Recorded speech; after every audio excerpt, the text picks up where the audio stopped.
南无第三世多杰羌佛说。释法折言23。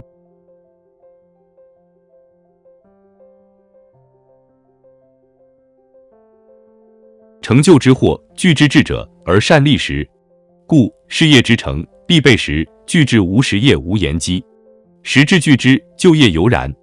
成就之道，弗出定地也。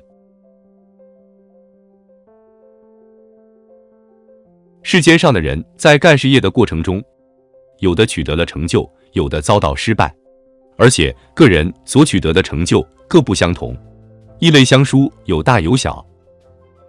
究其原因，主要是若要取得一件事业的成功，自己必须首先具备一定的聪明才智，而在此前提下，还必须要有时间和机遇，才华和时机两者都要具备。所以说，任何事业的成就都必须是才华和时机的集合。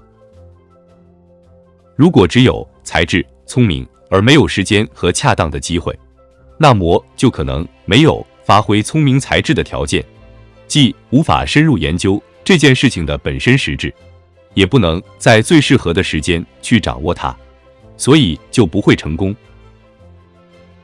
因此，只有同时具时和具智，事业才能有所成就。这是所有成就事业所不可否定的一种定地。感谢您的收看，欢迎订阅、按赞、留言及分享我们的频道哦。